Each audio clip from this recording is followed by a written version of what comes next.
हमारे दोनों बच्चों ने क्या नाम हमको परेशान कर रखा है। क्यों? अरे हमारी पत्नी को ऊपर 2 मंजिल से फेंक दिया, मार दिया, पत्नी अभी है जिंदा? खत्म हो गई। किसने फेंका 2 मंजिल से? बहू ने और बेटे ने। अरे राम राम राम। दोस्तों ऐसा कांड हो गया है अनिरुद्ध आचार्य महाराज जी के पंडाल में आकर के उस बुजुर्ग ने बताया कि आपकी रूह तक कांप जाएगी। जी हाँ दोस्तों, इस बुढ़े आदमी ने यानी कि ये जो बुजुर्ग व्यक्ति हैं, इन्होंने जो बात बताई है सुन करके आपके पैरों तले जमीन खिसक जाएगी। जो ये बात यहाँ पर आकर के बता रहे हैं, अनिरुद्ध आचार्य महाराज जी के भी होश उड़ गए जब अनिरुद्ध आचार्य महाराज जी ने इनकी जो है बातें सुनी। जी हाँ, क्या बताया है मैं थोड़ा सा बता देता हूँ, उसके बाद आपको वीडियो दिखाऊंगा। इनका जो बेटा है और उसकी जो वाइफ है, तो उसने उन दोनों ने मिलकर के इनकी पत्नी यानी कि उस बेटे ने अपनी वाइफ के साथ मिलकर के अपनी सगी मां को 2 मंजिला से धक्का दे दिया और भाई साहब खत्म कहानी। और उसके बाद अब वो जो मतलब बेटा है और जो उसकी बहू है वो अब इनके पीछे पड़े हुए हैं। और इसी का जो वो लड़का है, इसी का भाई है जो इनके साथ में है, ये तीसरे नंबर का भाई है, इसके पीछे पड़े हुए हैं जो कि विकलांग है। सबसे पहले मैं आपको ये वीडियो दिखाना चाहता हूं, उसके बाद ऐसे लोगों को जवाब देंगे बहुत अच्छे तरीके से। हमारे बाबूजी आए हैं, हम भी परेशान हैं महाराज जी। किससे? हमारे दोनों बच्चों ने क्या नाम हमको परेशान कर रखा है। क्यों? अरे हमारी पत्नी को ऊपर 2 मंजिल से फेंक दिया, मार दिया, पत्नी अभी है जिंदा? खत्म हो गई। किसने फेंका 2 मंजिल से? बहू ने और बेटे ने। अरे राम राम राम राम। देखो आज और का हम बेटा बहू है। मुझे भी मारना चाह रहे हैं, इस बच्चे को भी मारना चाह रहे हैं। आपका बेटा आपको मारना चाह रहा है? क्यों? बेटा और बहू दोनों ही। क्यों मारना चाह रहे हैं? संपत्ति के लिए। हम मर जाएंगे तो सारी संपत्ति उन दोनों की हो जाएगी। तो वैसे भी आपके जिंदा रहते भी संपत्ति उन्हीं की तो है। अरे तो ये विकलांग है ये। अच्छा, ये तीसरा बेटा है हाँ, आपका? इस तो चक्कर ये में- विकलांग है? हाँ, इसको भी मारना चाह रहे हैं। अच्छा, क्योंकि संपत्ति के 3 भाग हो जाएंगे तो वो चार, हाँ, 4 तीन, हाँ। तो वो चाह रहे हैं कि ये मर जाएगा तो 2 भाग रहेंगे तो हम दोनों मिलकर खा लेंगे। तो संपत्ति के नाम पे क्या है आपके पास? मेरे नाम तो कुछ भी नहीं, मेरी पत्नी के नाम थी संपत्ति, वो 1/4 में हो गई बंटवारे में। अच्छा, तो अब आपको मारना चाहते हैं तो आप अपने बेटों को जो देना है दे दो, और आप भजन में मन क्यों नहीं लगाते? लगाते हैं भजन में मन, तो लगा रखा है भगवान की दया से। सही और है। लगे हुए बाकी बिहारी की चरणों में जो बस सब देखो कुछ कुछ संपत्ति बच्चों को दे दो, कुछ संपत्ति अपने हाथ से दान पुण्य के लिए, किसी भूखे को भोजन के लिए, प्यासे को पानी के लिए निकालो, और जीवन में जो कमाया हो उसका कुछ पुण्य करो और सीधा भगवान के चिंतन में लगो। महाराज जी संपत्ति जब बेचेगी, बेचने नहीं दे रहे वो, जिसको हम दलाल लगाते हैं उस संपत्ति को नहीं बेचने देते। नहीं, जो इससे हमारे आए हैं उनको बेच के हम तो इस धर्म में लगाने चाह रहे हैं, उसको भी नहीं बेचने दे रहे। बेचने भी नहीं दे रहे। अच्छा, नहीं तो मैं तो ये चाह रहा था कि प्रभु के चरणों में रहूंगा, जैसी प्रभु देगा वैसी खाऊंगा, सब कुछ बढ़िया है। करोड़ों की देने के बाद में भी उनका पेट नहीं भर रहा है। करोड़ों की संपत्ति लेने के बाद भी पेट नहीं भर रहा उनको। कैसे बच्चे हैं बताओ कलयुग में भाई।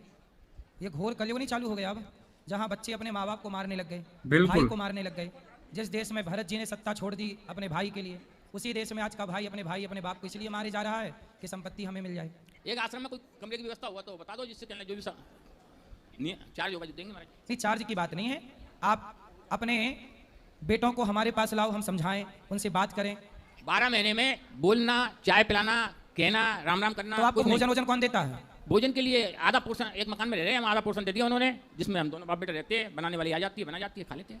अच्छा, मतलब बेटा बहू आपको भोजन भी नहीं देते? नहीं, हमको खाना भी नहीं उनका। बताओ हमारी जी। पत्नी के नहीं हुए, जिसने पैदा किया उसके नहीं हुए, तो हमारे क्या होंगे? तो आपको ये कैसे पता चला कि छत से फेंक दिया? हो सकता है आपकी पत्नी अपने से कोई गिर गई हो। ये तो निश्चित है, कहना मतलब मैं सामने फेंका है। आप मैं सामने- पूजा कर रहा था, सामने। मैं कमरे में पूजा कर रहा था, जाल हटाया, जाल जो बीच में जाल है, जाल में से फेंकी ऊपर से, जाल में होकर नीचे आई। कितने साल पुरानी बात है? 1.5 साल पुरानी। 1.5 साल पहले। 1.5 तो उन पर साल। कोई आपने पुलिस केस नहीं कराया? पुलिस केस कराया, थोड़ी 8-10 दिन बाद में कोटा में ले गया था उसको। ये कोटा में थोड़ा सा होश आ गया, जो उसने साफ मना कर दिया, नहीं किसी ने। अच्छा, पत्नी ने मना कर पुलिस दिया? कुछ नहीं करती। मतलब आपकी पत्नी जब छत से गिरी तो वो जिंदा थी, तो पत्नी ने बयान दे दिया कि मुझे बच्चों ने नहीं मुंह फेंका? से नहीं बोला उन्होंने, हाँ, केवल ये कहा था किसी ने। देखो ये होती है माँ।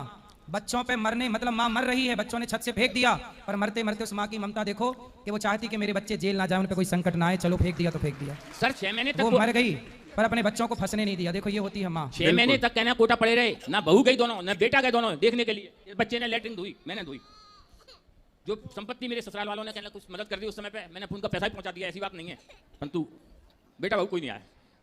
तो मैया कोमा में चली गई थी गिरने के बाद छत से? हाँ, कोमा में ही समझो, कोमा के बाद में कहना उसको शांति मिल गई, प्राइवेट करवाया था हमने। फिर उसके बाद उन्होंने कुछ कहा नहीं, कोई शब्द नहीं निकले उनके? कुछ नहीं, वो तो आपसे कोई बात नहीं की?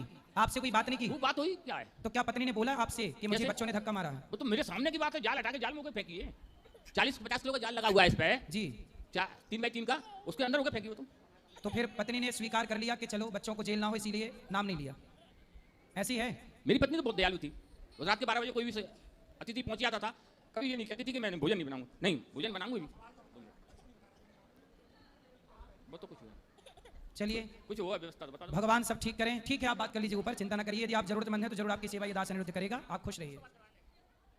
दोस्तों ऐसा भी हमारे भारत देश में हो रहा है। ये वही भारत है जहां पर राम लक्ष्मण भरत जैसे भाई, जो कि भाई एक दूसरे के लिए जो है अपनी जान न्यौछावर करने के लिए तैयार। एक भाई वनवास चला गया तो दूसरे भाई ने जो है खड़ाऊ रख करके जो है वो जो है राजपाट संभाला, सर पर खड़ाऊ रख करके। खड़ाऊ चप्पलों को बोलते हैं। और आज ऐसा दौर आ गया है जब एक भाई अपने भाई से जो है लड़ने के लिए तैयार रहता है, मारने के लिए तैयार रहता है। और ये जो घटना ये बता रहे हैं, ये तो भाई साहब खुद बयां कर रहे हैं अपनी घटना, अपने घर की घटना, कि भाई साहब मेरे 2 बेटे हैं और उनमें से एक बहू ने और बेटे ने मिलकर के मेरी बहू को, मतलब कि अपनी माँ को ही धक्का दे दिया, जाल से नीचे गिर दिया और वो कोमा में। अब ऐसे ऐसे लोग भी हमारे इस देश में हैं जो माँ को जो है धक्का दे देते हैं, माँ को मार देते हैं। किस लिए? सिर्फ और सिर्फ कुछ संपत्ति के लिए, कुछ चंद पैसों के लिए। और वो माँ है जिसने कि मरते मरते भी अपने बच्चे को जेल नहीं जाने दिया। आखिरकार इतनी हैवानियत आ कैसे जाती है लोग बागों के दिल में? लोग बाग ऐसा कर कैसे देते हैं? अब यहाँ पर जो ये बुजुर्ग व्यक्ति आए हैं, इनके साथ में इनका विकलांग एक और जो बेटा है वो भी है। इनके हिस्से में जो भी आ रहा है उसको बेचने भी नहीं दे रहे हैं वो लोग। ये इतने निर्दय कैसे कोई हो सकता है जो अपने माँ बापों से, अपने भाई से जो है ऐसी बदसलूकी करे? बाकी जो पुलिस केस इन्होंने करा था उसमें भी पुलिस ने जो है कोई कड़ी कार्रवाई नहीं करी। आज वो खुले डोल रहे हैं। कुछ हमारा सिस्टम भी ऐसा है कि मतलब आज की डेट में कोई कुछ भी कर दो लेकिन एंड में आकर के वो जो है रिहा ही रहता है, उसको कुछ होता ही नहीं है। हम देखते हैं, हमने देखा कन्हैया लाल का जो मामला हुआ था, आज तक भी चल रहा है। कन्हैया लाल पर जो है फिल्म भी आई, लेकिन भाई साहब जो वो लोग थे जिन्होंने वीडियो बना करके कन्हैया लाल का गला रेत दिया, वो लोग अब बरी डोल रहे हैं, खुले डोल रहे हैं, कोई दिक्कत नहीं है इन्हें। तो ऐसा हमारा सिस्टम हो चुका है। बाकी कुछ लोग ऐसे हैं जो कि भाई साहब अनिरुद्ध आचार्य महाराज जी को हर समय गलत बताते हैं, हर समय उनका जो है मजाक बनाते हैं, उन पर कोई ना कोई लांछन लगाते रहते हैं, कोई ना कोई टिप्पणी अनिरुद्ध आचार्य पर करते रहते हैं कि भाई ये देखो ऐसे बाबा, ये देखो वैसे बाबा। हाल फिलहाल में आपने देखा होगा किस तरीके से लोग बागों ने और महिलाओं ने, सबने मिलकर के, ज्यादातर लोगों ने जो है अनिरुद्ध आचार्य महाराज जी का विरोध करा, साथ में प्रेमानंद महाराज जी का भी विरोध करा। लेकिन अब जब यहाँ पर ये बुजुर्ग व्यक्ति आए हैं जो बता रहे हैं कि मेरी पत्नी को मेरे बेटों ने धक्का मार दिया, मेरी बहू ने धक्का मार दिया और वो खत्म हो गई, अब वो महिलाएं जो है पोस्टर लेकर नहीं निकलेंगी। वो करें ना इनकी सहायता, वो इनकी सहायता करें ना। जो अनिरुद्ध आचार्य महाराज जी ने बोला है कि ठीक है आप मिलना और जो है भाई जो भी सहायता वगैरह हो पाएगी वो करेंगे। तो जो सहायता अनिरुद्ध आचार्य महाराज जी इनकी कर रहे हैं, मैं चाहता हूं आओ ना वो लोग, जो लोग अभी कुछ समय जो है पहले अनिरुद्ध आचार्य महाराज जी का विरोध कर रहे थे, जो लोग कह रहे थे कि भाई साहब ये महिलाओं के लिए ऐसा कैसे बोल गया, ये इसने महिलाओं पर ऐसी टिप्पणी कैसे कर दी, ये सर्टिफिकेट बांटेगा, ये फलाना करेगा, ये ढिकना करेगा। अब ये जो है मदद बांट रहा है, यही व्यक्ति अब लोग बागों में जो है मदद बांट रहा है। उनके कष्ट, उनकी जो दुख है, उनका जो पीड़ा है वो दूर करने की कोशिश कर रहा है। निकल कर आओ ना घर से बाहर, आकर के बैठो ना गौरी गोपाल आश्रम के गेट पर, आओ बैठो सुनो। मैं तो कहता हूं गौरी गोपाल के गेट पर क्यों बैठते हो? जो यहाँ पर एक प्रश्नोत्तरी होती है उसमें जाकर के बैठो। और जैसे ही कोई खड़ा हो, चलिए तुम बात करते हो महिला की, मैं महिलाओं की बात करता हूं। जो जेंट्स हैं उनकी तो मैं बात ही नहीं कर रहा। जैसे ही कोई महिला खड़ी हो और अपनी दुख, अपनी परेशानी बताए अनिरुद्ध आचार्य महाराज जी को, तो आप जो है तुरंत खड़े हो जाओ और तुरंत बोलो कि अनिरुद्ध आचार्य महाराज जी नहीं, हम इसका जो है सॉल्यूशन करेंगे, हम आपकी मदद करेंगे, क्योंकि हम महिला हैं और आप भी महिला हो, हम महिलाओं के लिए आवाज उठाते हैं। आओ ना, करो ना, ऐसा करके दिखाओ।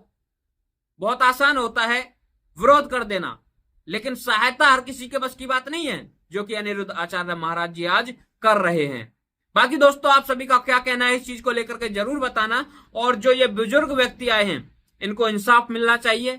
इनकी जो है सहायता तो अनिरुद्ध आचार्य महाराज जी करेंगे ही, लेकिन मेरा एक छोटा सा मैसेज है उन सभी बच्चों के लिए जो संपत्ति के लिए अपने घर परिवार से लड़ जाते हैं। मैं कहता हूं अगर आप खुद कुछ नहीं कमा सकते तो आपके पास में करोड़ों की संपत्ति हो तो मैं कह सकता हूं वो संपत्ति आपको जो है सम्मान नहीं दिला सकती।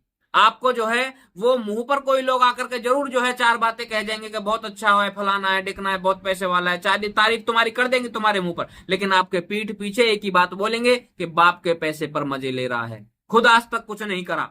तो जब जो है कोई व्यक्ति अगर 4 रुपया भी अपनी कमाई अपनी मेहनत से कमाता है तो उसकी जो वाह वाह होती है, उसके खून पसीने की जो कमाई है उसकी तारीफ होती है। और कोई अगर करोड़ों लेकर के बैठा है बाप के दम पर, बाप के पैसे लेकर बैठा है तो उसकी जो है थू थू ही होती है समाज में। बाकी दोस्तों आपका क्या कहना है इस चीज को लेकर के जरूर बताना और इस वीडियो को आगे तक पहुंचाना। सभी भाइयों को जय श्री राम, हर हर महादेव।